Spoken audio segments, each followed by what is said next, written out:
Dia Comunidade. Bom Dia Comunidade. Agora são 8h14 na Rádio Comunitária em Santa Helena, hoje quinta-feira, dia 20 de maio de 2021. Nosso momento de informação chegando agora na programação, no oferecimento de Escritório Dimensão, assessoria contábil em Santa Helena. Faça a sua declaração do Imposto de Renda, Rua JM Madaloso, 580 Centro, telefone 3268-1390. Previsão do tempo 87. A massa de ar frio e seco que predomina sobre o Paraná mantém o tempo estável e com o sol predominando no decorrer da manhã e tarde de hoje, quinta-feira. Apenas o leste do estado, entre a região metropolitana de Curitiba, RMC e as praias, há uma maior variação de nebulosidade em alguns momentos do dia, mas sem previsão de chuvas. Teremos um amanhecer com temperaturas baixas, mas à tarde as temperaturas ficam agradáveis. No oeste, noroeste e norte esquenta bastante, com temperaturas acima dos 30 graus em vários municípios. Em Santa Helena, o dia iniciou com 13 graus e tem máxima de 28. Não há probabilidade de chuva ao decorrer do dia. A umidade relativa do ar ficará entre 41% e 57%. Previsão do tempo 87. Vamos agora fazer contato com o repórter Gustavo Vaz, diretamente da capital, Curitiba, trazendo informação. Bom dia. Muito bom dia, João. Bom dia também a você que sintoniza a programação da Rádio Comunitária nesta quinta-feira. Curitiba deve ter mais um dia ensolarado hoje, com temperaturas um pouco mais altas durante a tarde. A mínima foi de 12 e a máxima pode chegar aos 25 graus durante o período da tarde, segundo o CIMEPAR. A UniOeste está ofertando 10% de desconto para o candidato do vestibular 2021 que pagar a taxa de inscrição até amanhã. O valor é de R$ 180, mas com o pagamento antecipado desce para R$ 161. Para isso, o candidato deve emitir o boleto pelo site da UniOeste e efetuar o pagamento em qualquer instituição ou correspondente bancário. As inscrições e os pedidos para isenção da taxa seguem até o dia 4 de junho. Já o vestibular da UniOeste acontece em 4 de julho. Também como destaque para esta quinta-feira, um homem de 43 anos foi preso ontem em Cascavel, suspeito de tentativa de homicídio por envenenamento. Ele foi localizado em um condomínio de luxo pela Polícia Civil em uma operação que investiga o caso. A tentativa de envenenamento, conforme a polícia, aconteceu no mês passado, quando um homem de 35 anos foi hospitalizado depois de comer um pão de mel. De acordo com a investigação, o motivo do crime foi passional. Entretanto, a esposa do suspeito, que era amante da vítima, não tem relação com o crime. Segundo a Polícia Civil, o suspeito injetou o veneno nos pães de mel, contratou uma empresa para fazer embalagens e também um vendedor ambulante para fazer a entrega à vítima. Repórter Gustavo Vaz, diretamente de Curitiba, para a Rádio Comunitária. A todos um forte abraço e até amanhã, aqui no Bom Dia Comunidade. Obrigado, Gustavo, pelas informações, trazendo agora destaques locais. Por volta das 3h10 desta quinta-feira, na madrugada, a Polícia Militar de Santa Helena foi acionada para atender uma ocorrência onde um indivíduo teria sido pego por um segurança do balneário, furtando uma fiação elétrica e danificando padrões de energia. Em posse das informações, uma equipe se deslocou até o endereço informado. Foi verificado que havia dano ao patrimônio público, além de alguns disjuntores, cerca de 20 metros de fios seriam levados. Junto com o indivíduo detido, havia um alicate verde. O autor, de 29 anos de idade, após ser questionado, informou ter praticado o ato e que estaria acompanhando outro indivíduo, porém este se evadiu ao ser surpreendido pela equipe de segurança. O homem e os objetos furtados foram encaminhados para a Delegacia de Polícia Civil para serem realizados os procedimentos cabíveis. Por volta das 2h20 desta madrugada também, uma equipe da Polícia Militar se deslocou até a rua Vilibaldo Rasbald, no bairro Jardim Floresta, onde estava ocorrendo uma briga entre casal. No local, a equipe policial ouviu as partes, a mulher que achava que estava sendo traída por seu companheiro e contou que por volta das 10h30 da noite o homem teria pego um ônibus para ir trabalhar em Marechal Rondon e que lá ela teria presenciado uma traição. Por volta das 3, eles teriam voltado para a residência em ônibus diferentes. O homem chegou primeiro e em seguida sua companheira, que chegou na casa já o agredindo com tapas. O homem revidou e empurrou a mulher para se defender, momento em que ela teria pego uma faca ameaçando-o. Em seguida, jogando as suas roupas em frente de casa, o expulsando. A mulher contou à PM que fazia tempo que queria se separar, que não aceitaria mais ser tratada mal pelo indivíduo. O homem insistiu em representar contra a mulher, sendo ambas as partes conduzidas para a Delegacia de Polícia Civil para os procedimentos cabíveis.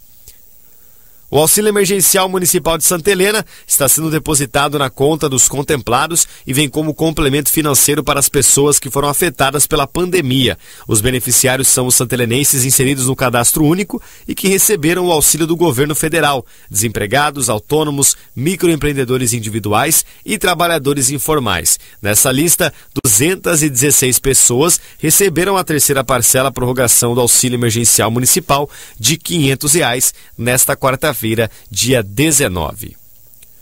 Como parte da programação do Maio Laranja, mês de prevenção ao abuso e exploração sexual de crianças e adolescentes, o Conselho Tutelar de Santa Helena foi até as escolas municipais para conscientizar as crianças sobre o enfrentamento da violência sexual, possibilitando a defesa, proteção e promoção dos seus direitos. Foram contemplados todos os 5º anos das instituições da cidade e distritos, e o objetivo da ação é garantir a toda criança e adolescente o direito ao desenvolvimento da sua sexualidade de forma segura e protegida, livre do abuso e da exploração sexual. Segundo o conselheiro tutelar Valmir da Rocha Castro, esse projeto vem com o intuito de amenizar e sanar as dúvidas das crianças e adolescentes referente ao assunto trabalhado, e a intenção é manter o tema em evidência o ano todo, não somente na data específica. A atividade foi dividida em 4 etapas. Primeiro, explicar o tema exposto, logo após a apresentação de 3 vídeos educativos. Em terceiro, conversa com as crianças e adolescentes, e a 4ª e última etapa, entrega de uma cópia da flor, que é o símbolo do dia 18 de maio, para que os alunos colassem tiras de EVA amarelo, alaranjado, marrom e verde, para a confecção de um material que foi exposto no mural das escolas.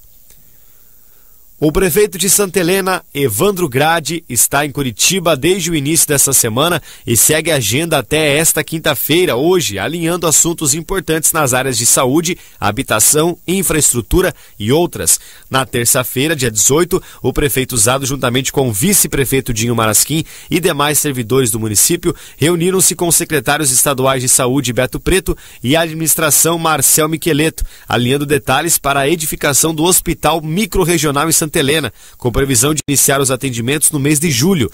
Na oportunidade, Zado se reuniu com o presidente do Tribunal de Contas, Fábio Camargo. Em encontro na Secretaria de Infraestrutura, tratou sobre a revitalização da Rua Ângelo Catani e a construção de novas ciclovias, a revitalização de rodovias ligando Santa Helena a São Miguel do Iguaçu, Santa Helena Marechal Rondon e Missal a Medianeira também entrou em pauta.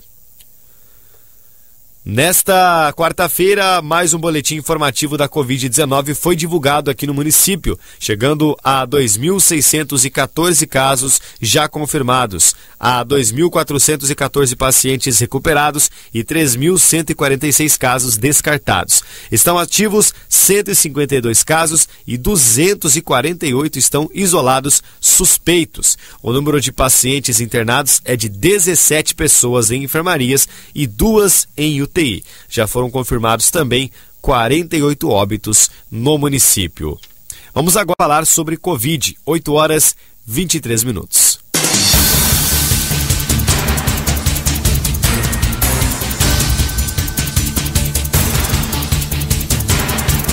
Nos últimos dias, os casos de Covid-19 aumentaram muito no município de Diamante do Oeste, em toda a região. Por isso, a administração municipal novamente faz apelo para que a população diamantense colabore com as medidas de prevenção contra o vírus. É necessário que a população redobre com a máxima urgência os cuidados de prevenção, como a utilização de máscaras, álcool em gel e principalmente que evitem aglomerações. Diamante do Oeste tem mais de 20 casos ativos confirmados, 8 óbitos e 3 pacientes internados no hospital municipal. Não há leitos de UTIs disponíveis. Diante deste cenário, a prefeitura reforça o alerta à população e pede para que as pessoas redobrem os cuidados em relação à Covid-19.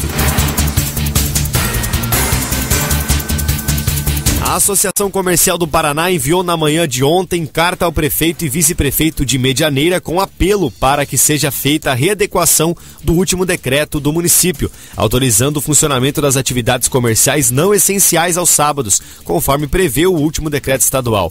O documento reforça que o funcionamento do comércio aos sábados, seguindo todas as prevenções sanitárias, é medida mínima de subsistência deste setor tão prejudicado. O Paraguai registrou em 24 horas 110 mortes em decorrência da Covid-19, informou o Ministério da Saúde na noite da última terça-feira. O número aumenta após várias semanas de estabilidade. Nos últimos 7 dias, foram 518 óbitos com uma média diária de 74. Com vacinação acima dos 65 anos e um possível agravamento dos contaminados devido às variantes da Covid-19, como a brasileira P1 Manaus, o país vê um aumento de internamentos abaixo dos 59 anos. Nas últimas mortes, 5 tinham idade entre 20 e 39 anos. O governo da Argentina informou nesta terça-feira que nas últimas 24 horas foram registrados recordes diários de casos e mortes pela Covid-19 devido a uma forte nova etapa da pandemia, que coloca o país entre os 5 com os piores números diários do mundo. O número diário de infecções subiu para 35.543, enquanto um total de 745 pessoas morreram, de acordo com dados do Ministério da Saúde. Desde o início da pandemia, no primeiro trimestre de 2020, a Argentina notificou 3,371 milhões de casos e 71.771 mortos. No Paraná foi divulgado mais um boletim nesta quarta, confirmando mais 202 mortes. A Secretaria de Estado da Saúde divulgou nesta quarta-feira mais 7.029 casos e 202 mortes pela Covid-19 no Paraná. Os números são referentes aos meses ou semanas anteriores e não representam a notificação das últimas 24 horas. Os dados acumulados do monitoramento mostram que o estado soma 1.033.452 casos confirmados e 24.916 óbitos. O informe relata que estão internados 2.668 pacientes com um diagnóstico confirmado de Covid-19 e há outros 2.822 que aguardam resultados de exames e são considerados casos suspeitos de infecção pelo SARS-CoV-2. A Secretaria da Saúde informa a morte de mais 202 pacientes. São 85 mulheres e 117 homens com idades que variam de 24 a 97 anos. Os óbitos ocorreram de 6 de março a 19 de maio de 2021. O monitoramento também registra 5.749 casos de pessoas que não moram no estado. 143 foram a óbito. O informe completo pode ser conferido em www.saude.pr.gov.br. Repórter Rudy Bagatini. 8 horas e 27 minutos. A Secretaria de Estado da Saúde definiu nesta quarta-feira a distribuição do terceiro lote da vacina Pfizer-BioNTech contra a Covid-19 para 9 municípios do Paraná. Receberão o imunizante Curitiba, Ponta Grossa, Guarapuava e Foz do Iguaçu, além de Araucária, Campo Largo, São José dos Pinhais, Colombo e Pinhais, na região metropolitana da capital. Ao todo, 39.780 doses serão encaminhadas nos próximos dias para a continuidade do plano de vacinação estadual. A distribuição deste imunizante considera a capacidade da rede de frio de cada cidade para armazenamento e principalmente a agilidade na aplicação das doses. O Paraná que ultrapassou 20% da população vacinada com a primeira dose. 1 a cada 5 moradores de quase 2/3 do estado já recebeu ao menos uma dose da vacina contra o coronavírus. De acordo com o vacinômetro, o estado aplicou 2.176.065 primeiras doses até o fim da manhã de ontem. O número corresponde a 20,83% do total da população paranaense, quantitativo estimado pelo Censo Demográfico de 2010 do IBGE. A pequena Diamante do Norte, cidade da região noroeste, é proporcionalmente quem mais tem imunizados. 42,65% da população com mais de 18 anos foi protegida parcialmente. A vacinação contra a Covid já pode estar trazendo resultados práticos na queda da mortalidade de pessoas idosas no Paraná. É o que indica um estudo prévio elaborado pela Secretaria de Estado da Saúde, que mostra a redução no percentual de óbitos pela doença em pessoas com os 70 anos ou mais no primeiro quadrimestre deste ano, na comparação com os 4 meses anteriores. O estudo também aponta que a média de idade dos óbitos diminuiu no período, além dos surtos de Covid-19 nas instituições de longa permanência para idosos e a porcentagem das pessoas idosas hospitalizadas por causa da doença. A análise tem como base os boletins epidemiológicos da Secretaria de Saúde, publicados no dia 20 de janeiro, data em que foi iniciada a campanha de vacinação contra a Covid-19 na maioria dos municípios do estado, e em 9 de maio, quando a maior parte do público com mais de 70 anos completou o esquema vacinal com a aplicação da segunda dose do imunizante.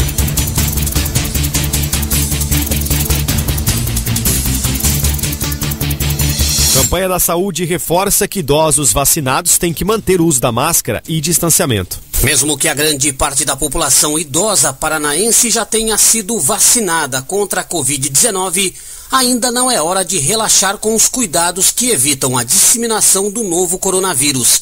É o que reforça uma campanha elaborada pela Secretaria de Estado da Saúde para ser divulgada nas redes sociais, com ilustrações que mostram situações cotidianas que devem ser seguidas pelos idosos e seus familiares. Essa atenção é necessária porque mesmo que a vacina ofereça uma grande proteção contra a Covid-19, principalmente nos casos mais graves da doença, a pessoa vacinada ainda pode contrair e disseminar o vírus. Além disso, a resposta do sistema imunológico só estará completa um mês após a aplicação das 2 doses do imunizante. E enquanto a maioria da população não estiver vacinada, a possibilidade de contaminação ainda existe.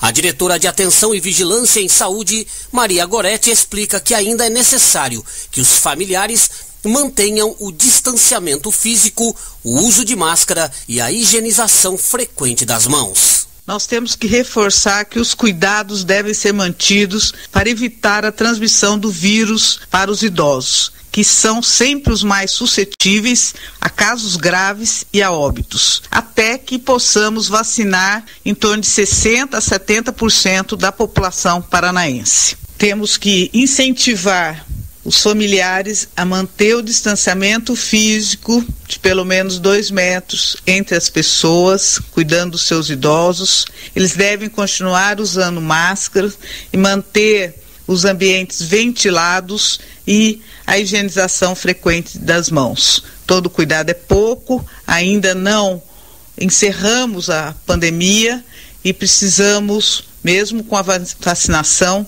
manter os cuidados de prevenção. Aqueles cuidados essenciais que são divulgados desde o início da pandemia de Covid-19 precisam ser mantidos.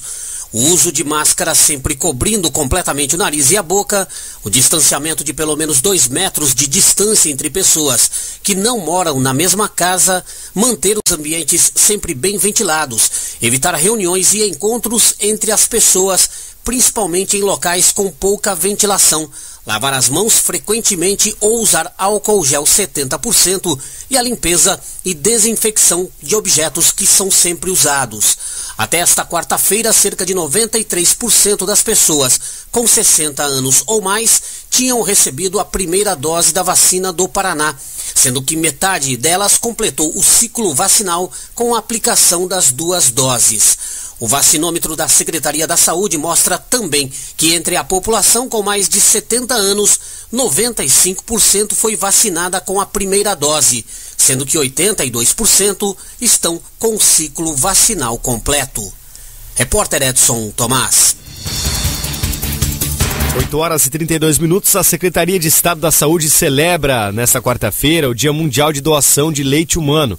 Em alusão à Semana Estadual de Doação do Leite Humano, será realizada na próxima sexta, amanhã, uma transmissão ao vivo com a temática Doação de Leite Humano. A pandemia trouxe mudanças, a sua doação traz esperança. O evento destaca os desafios da amamentação para mães e bebês em meio à pandemia. Mesmo nessa época de isolamento social, a saúde observou que a solidariedade está prevalecendo no Paraná. O secretário Beto Preto relembrou que o leite materno é o melhor e mais completo alimento para os bebês e que a doação é um ato de amor e humanidade. O Paraná conta com 13 bancos de leite humano e 18 postos de coleta. No ano passado, estes pontos coletaram cerca de 26 mil litros de leite. Porém, essa quantidade ainda é insuficiente para atender a demanda de todas as UTIs neonatal do estado, o que reforça a necessidade de ampliar as doações. Como parte da campanha, a Secretaria da Saúde pede auxílio aos profissionais de saúde que atendem gestantes lactantes quanto à sensibilização dessas mulheres para a doação de leite humano. A doação de qualquer quantidade de leite materno pode ajudar a salvar vidas e proporcionar uma melhor recuperação dos bebês internados em unidades de tratamento intensivo neonatais. Para realizar a doação é preciso entrar em contato com o banco de leite humano ou posto de coleta mais próximo da residência. A localização das unidades pode ser conferida no site rblh.fiocruz.br. O evento virtual acontece amanhã das 9h30 às 11h30 da manhã e será transmitido pelo YouTube da Escola de Saúde Pública do Paraná. Seguindo com as informações, momento oferecido pelo escritório Dimensão, assessoria contábil em Santa Helena, Rua JM Madaloso 580, faça a declaração do seu imposto de renda, 3268-1390. Destaques policiais. Na tarde de ontem, servidores da Guarda Municipal de Foz do Iguaçu receberam uma ligação que relatava que um homem estaria detido por populares após atear fogo em uma motocicleta, bem como tentou atear fogo em uma pessoa.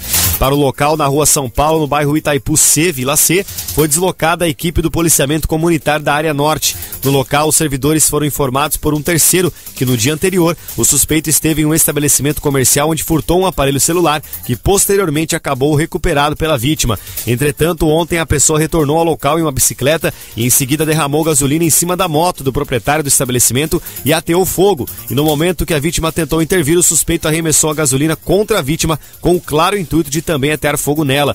Moradores das proximidades interviram na ação e o suspeito abandonou a bicicleta e saiu correndo, sendo alcançado por populares, os quais também extinguiram o princípio de incêndio na motocicleta.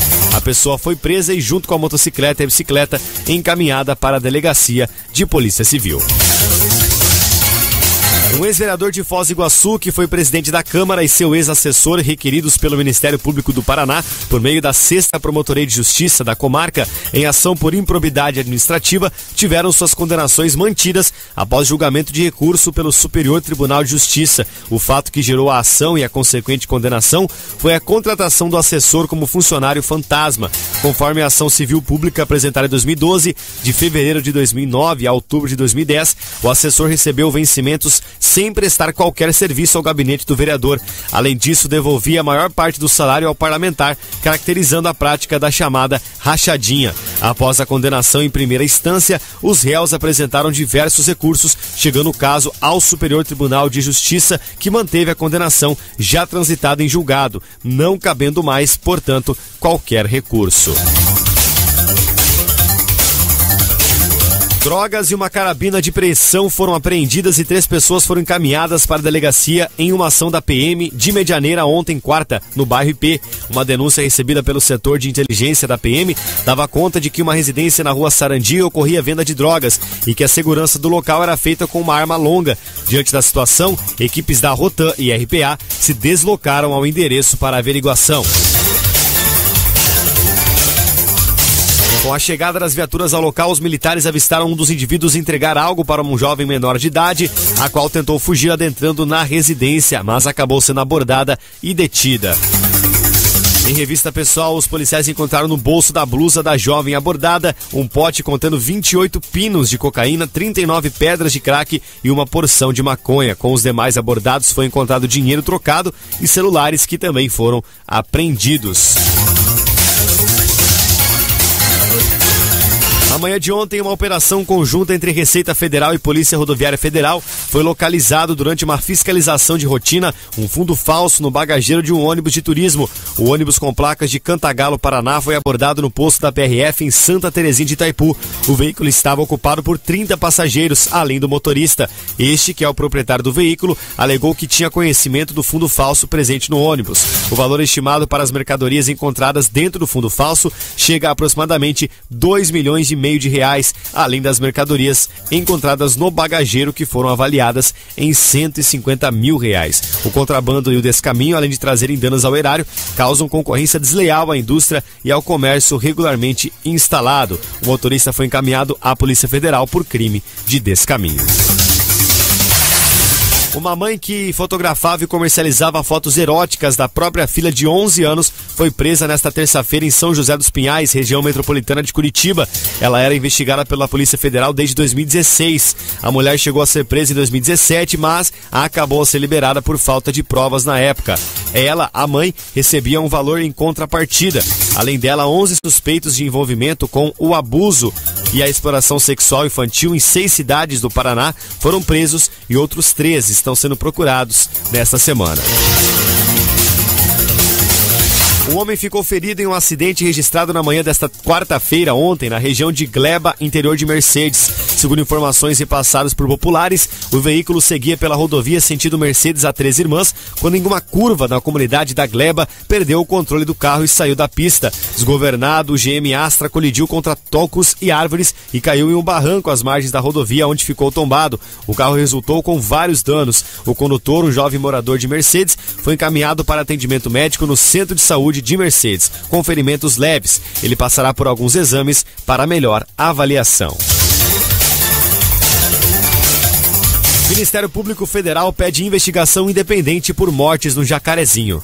O Ministério Público Federal pediu ao Ministério Público do Rio de Janeiro uma investigação independente com apoio da Polícia Federal para as mortes de 27 civis e um policial durante uma operação da Polícia Civil na favela do Jacarezinho, zona norte da capital fluminense. No documento enviado ao Procurador-Geral de Justiça, Luciano Matos, a coordenação do Grupo de Trabalho de Defesa da Cidadania, que conta com a participação de 11 instituições civis e do sistema de justiça, avaliou que a medida é necessária para evitar possível caso de impunidade, a exemplo do que ocorreu na investigação sobre execuções sumárias na favela Nova Brasília. Entre os anos de 1994 e 1995, 26 civis morreram em Nova Brasília durante ações policiais. O Estado brasileiro chegou a ser condenado pela Corte Interamericana de Direitos Humanos pelas mortes. Para o grupo de trabalho do MPF, a investigação em curso no Ministério Público Fluminense sobre as mortes no Jacarezinho não deve se valer de provas produzidas no inquérito da Polícia Civil, que deveria ser arquivado. O MPF defende uma única investigação a ser implementada com o auxílio da Polícia Federal. No documento enviado ao MP, o grupo alega que agentes da cúpula da Polícia Civil participaram da diligência, sendo que alguns estiveram no local no momento das ações. O documento afirma ainda que a ausência de preservação das cenas de crime e a apresentação de pouco mais de 20 armas para a perícia em uma operação que contou com 200 agentes já revelam um descompromisso com a busca da verdade real. Da Rádio Nacional no Rio de Janeiro, Fabiana Sampaio. O policial militar Luiz César Rodrigues Kazeker, que teve 2 pernas amputadas após ser atropelado na calçada em São José dos Pinhais, na região metropolitana de Curitiba, recebeu alta no hospital nesta terça-feira após 11 dias internado. Segundo a Polícia Civil, ele foi atropelado por um homem que dirigia bêbado e perdeu o controle do carro em uma curva dia 7 de maio. O motorista foi indiciado por lesão corporal culposa qualificada por embriaguez ao volante. O PM de 39 anos recebeu uma homenagem de colegas no momento em que saiu do hospital.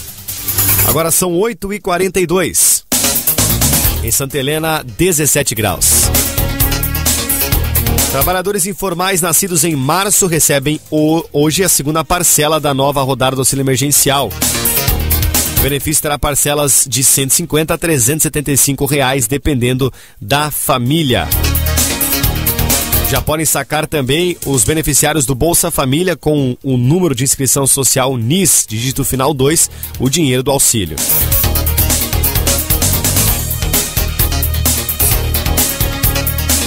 O plenário do Supremo Tribunal Federal retomou o julgamento do recurso contra a decisão do Tribunal Superior do Trabalho, TST, que garantia a necessidade de negociação coletiva entre empregadores e sindicatos em caso de demissão em massa. O recurso é da Embraer, que após a demissão em massa de mais de 4 mil empregados em 2009, contestou decisão ao TST da necessidade de essa negociação com os sindicatos.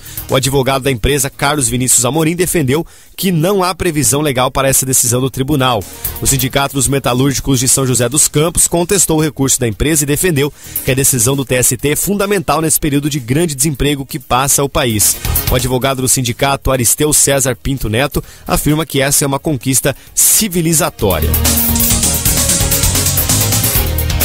O ex-ministro da Saúde, Eduardo Pazuello, passou mal no intervalo da reunião da Comissão Parlamentar de Inquérito, CPI, da pandemia. Pazuello teve uma queda de pressão e foi atendido pelo senador Otto Alencar, que é médico. O presidente da comissão, Omar Aziz, do PSD do Amazonas, decidiu retomar a reunião hoje às 9h30. A sessão estava suspensa enquanto durasse a ordem do dia do plenário do Senado e seria retomada logo depois. Isso já aconteceu outras vezes durante os depoimentos da CPI. Na lista, ainda há 23 senadores inscritos para fazerem perguntas a Pazuello.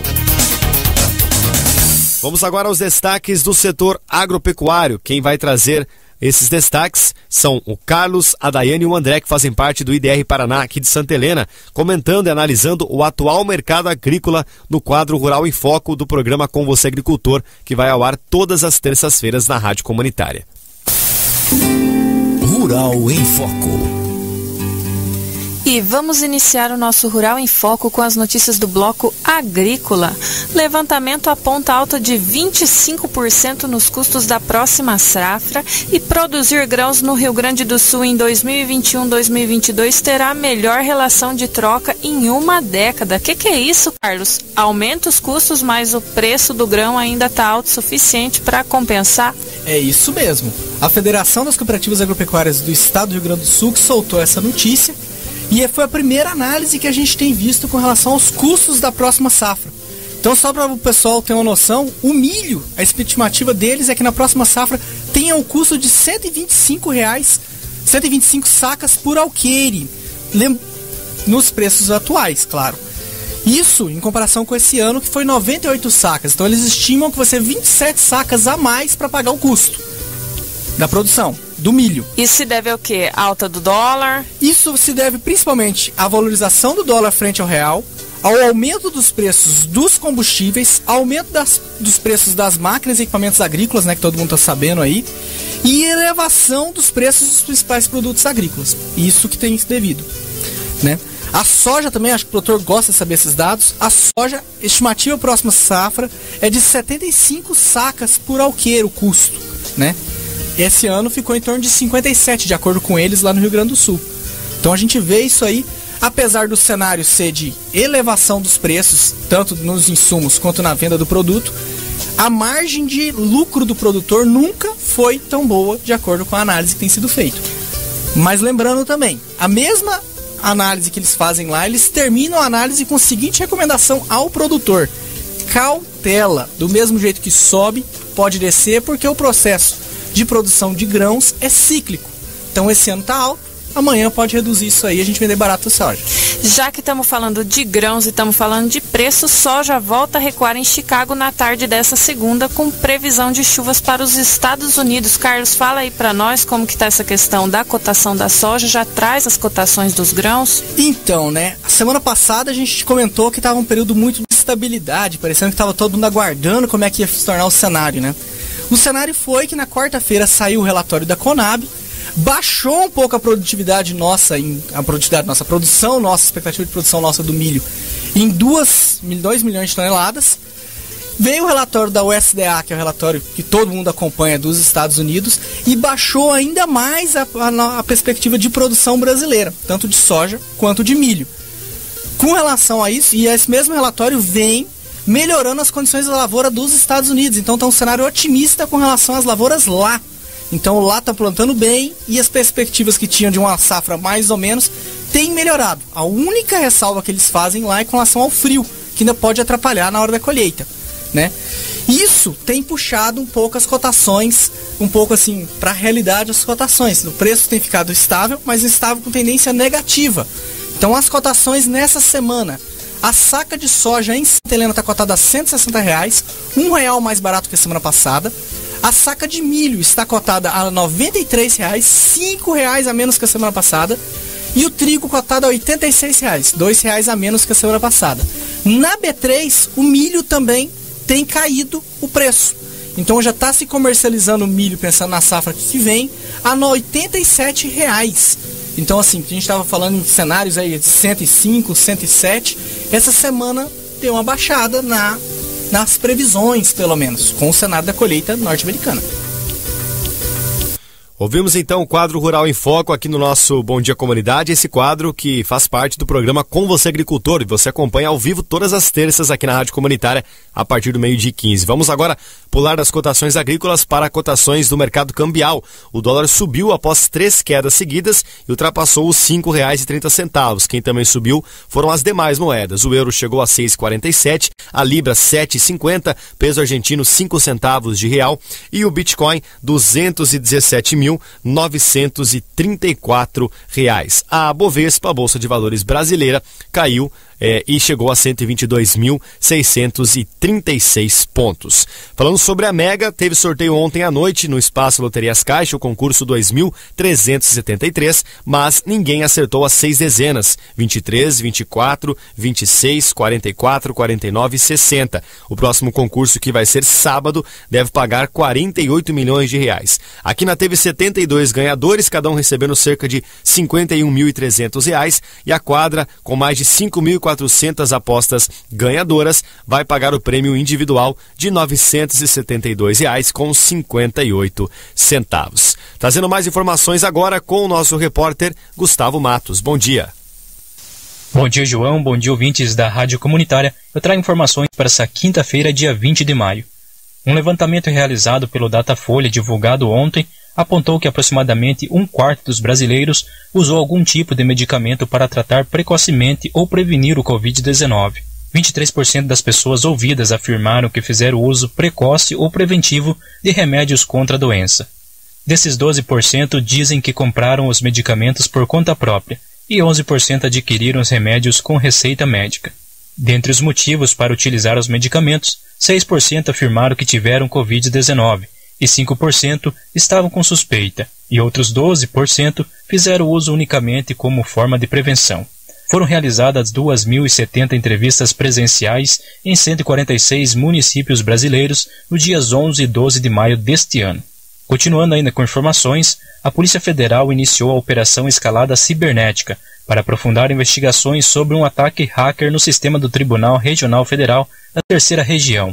Os agentes fizeram buscas em Campo Grande, no Mato Grosso do Sul, onde também cumpriram um mandato de prisão preventiva. Um segundo homem suspeito de participar do crime cibernético não foi encontrado e é considerado foragido. Com informações para a Rádio Comunitária, Gustavo Matos. 9 minutos para as 9 horas, para fechar o nosso programa, nosso momento de informação, vou trazer informação esportiva. Ontem tivemos definida a final do Campeonato Catarinense 2021. Às 3h30 da tarde, a Chapecoense, que havia vencido o Marcelo Dias por 4-1 fora de casa, empatou em 1-1 e carimbou vaga pela 6ª vez seguida na grande final. Ontem à noite, o Avaí, fora de casa, venceu o Brusque por 1-0 após ter empatado em 0-0 o primeiro jogo e foi então o adversário da Chape. Próximo domingo será o primeiro jogo, Avaí e Chapecoense na ressacada, e na quarta-feira, dia 26, na Arena Condá, o jogo da volta final do Campeonato Catarinense.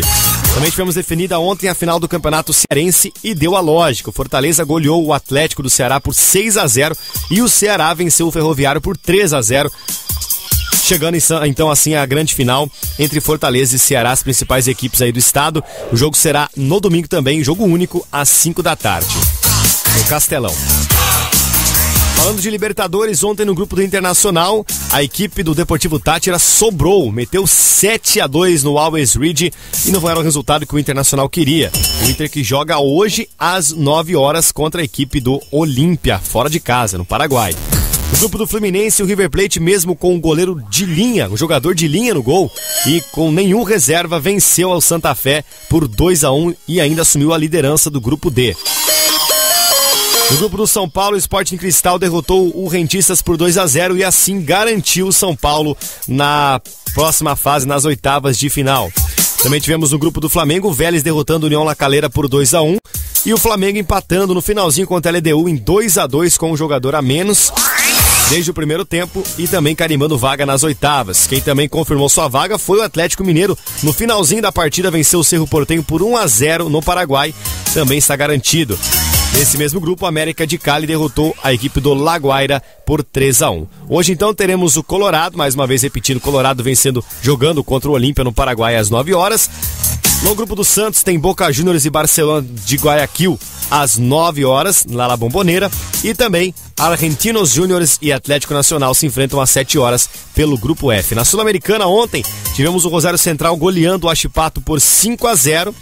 O Arsenal de Sarandi, no grupo do Ceará, venceu o Jorge Wilstermann por 2-1. E o Ceará, que jogou ontem, inclusive, vai jogar hoje novamente contra a equipe do Bolívar na Sul-Americana. O jogo será às 7h15 no Castelão. Ontem tivemos o Atlético Paranaense vencendo o Melgar por 1-0, assumindo a liderança do grupo. E uma vitória do Alcas também sobre a equipe do Metropolitanos por 3-0 nesse mesmo grupo. O Atlético Goianiense empatou com o Libertad em 0-0 e se complicou para a última rodada. E também tivemos o Emelec derrotando o Tolima por 2-0 no grupo do Bragantino. Resultado não tão bom assim para a equipe brasileira. Hoje vamos ter aí mais alguns jogos. Ceará e Bolívar então é um deles. O Corinthians, já eliminado, joga hoje contra o Sport Huancayo às 9h30 na Neoquímica Arena. Também hoje teremos no grupo do Grêmio, Lanús e La Equidad às 9h30. Nesse mesmo horário, o Grêmio com a equipe mista visita o Aragua. O jogo vai ser no Equador, foi transferido para lá às 9h30 da noite também. Destaques rápidos do futebol internacional. Ontem o Mbappé fez diferença. O PSG venceu o Mônaco e conquistou a Copa da França 2-0. O Neymar estava suspenso e não atuou. Quem também foi campeão ontem foi a Juventus, que venceu o Atalanta por 2-1. Venceu aí o 14º título da Copa da Itália. Também não teve gol aí do Cristiano Ronaldo, mas a Juventus se sagrou campeã. Hoje teremos o primeiro jogo da final do Paulistão. O Palmeiras encara o São Paulo às 10 horas no Allianz Parque. O jogo da volta já será no domingo, lá no Morumbi, às 4 da tarde. Hoje também tem a final do Troféu do Interior no Campeonato Paulista. Vale título e vaga na Copa do Brasil do ano que vem. Novo Horizontino e Ponte Preta. O jogo será às 7h15 em Novo Horizonte. Também hoje teremos jogos de volta das quartas do Paranaense. O Operário, que perdeu para o Azures por 1-0 no jogo de ida, recebe hoje a equipe às 4 horas. Londrina e Cianorte empataram em 1-1 no jogo de ida. E hoje o Cianorte em casa joga contra o Londrina nesse mesmo horário. Também às 4 da tarde, o UFC Cascavel, que venceu o Maringá fora por 2-1, recebe a equipe também. Lembrando que ainda há uma partida para acontecer, né? Paraná e Atlético Paranaense não se enfrentaram ainda nem no jogo de ida, porque o Atlético está cumprindo a agenda na Sul-Americana, por isso esse jogo ainda vai ter data definida. Conheceremos hoje, então, 3 semifinalistas, né? Do Campeonato Paranaense. Encerrando assim o nosso Bom Dia Comunidade, momento de informação com oferecimento de Escritório Dimensão, assessoria contábil em Santa Helena. Faça a sua declaração do imposto de renda. Rua JM Madaloso, 580 Centro, telefone 3268-1390. Na sequência, Manhã Comunitária com a Dani. Eu volto à tarde com o Na Escuta. Tchau, tchau.